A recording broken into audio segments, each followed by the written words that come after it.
ځای ور وښوئ چې سبا به ابوجهل پر دغه ځای مړ کېږي، پلانکی کافر به پر دغه ځای مړ کېږي، پلانکی به پر دغه ځای مړ کېږي. الحمد لله رب العالمين والصلاة والسلام على أشرف الأنبياء والمرسلين أما بعد. السلام عليكم ورحمة الله وبركاته. قدرمنو لیدونکو او اوریدونکو، نن موږ د محمد مصطفی احمد مجتبی صلی الله علیه وسلم څلرمه معجزه بیانوو. انس بن مالک رضی الله عنه فرمایي چې کله رسول الله صلی الله علیه وسلم ته دا خبره راورسېدل چې ابو سفیان د شام سره روان دی او یو ډیره غټه تجارتي قافله ورسره ده، نو جناب رسول الله صلی الله علیه وسلم د خپلو ملګرو او صحابه کرامو سره چې 314 کسان وه د دې قافلې مخ ته راووتې. کله چې دوی د مدینې منورې سره باندې راووتل، حال ورته رالی چې ابو سفیان د خپلې قافلې لاره بدله کړه او ابو جهل د جنگ دپاره د مکې معظمې سره روان دي او 1000 کسان لشکر ورسره دي او د هغو سره مکمله اسلحه ورسره ده. پیغمبر علیه الصلاة والسلام په دغه وخت کې د انصارو صحابه کرامو سره مشوره وکړه، د هغو سیرای او تجویز وغوښتی چې تاسې څه وایاست. ځکه رسول الله صلی الله علیه وسلم سره چې دوی کم بیعت کړی و په لیلة العقبه کې په مکه معظمه کې، په هغه بیعت کې دا خبره لیکلې وه چې دوی به د پیغمبر علیه الصلاة والسلام په مدینه منوره کې داسې حفاظت کوي لکه د خپل اهل او عیال حفاظت چې کوي.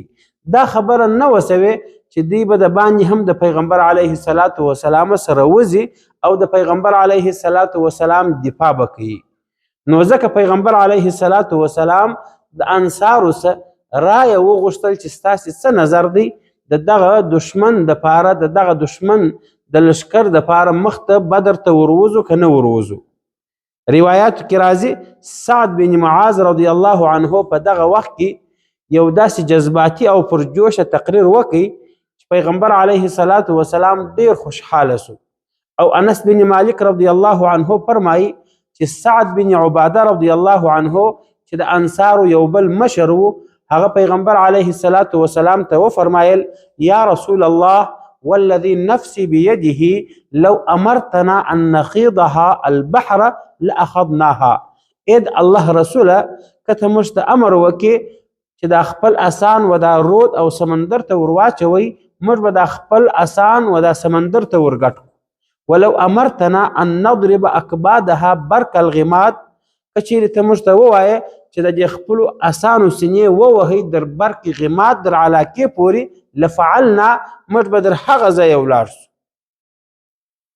وایي کله چې پیغمبر علیه الصلاة والسلام د سعد بن عباده رضی الله عنه او د سعد بن معاذ رضی الله عنهما دا خبرې او مجلس واورېدی، نو د الله رسول ډیر خوشحاله سو او بیا د خپل ملګري د جنگ د جهاد د تیاری دپاره تیار کړله او د پیغمبر علیه الصلاة والسلام سره دی د بدر میدان ته روان سوه.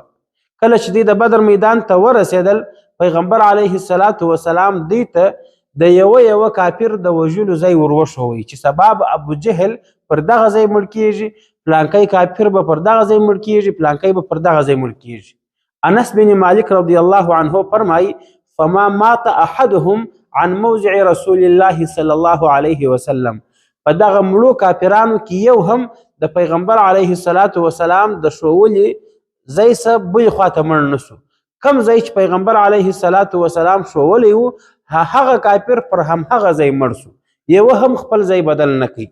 دا و د جناب رسول الله صلی الله علیه وسلم څلرمه معجزه. واخر دعوانا ان الحمد لله رب العالمين.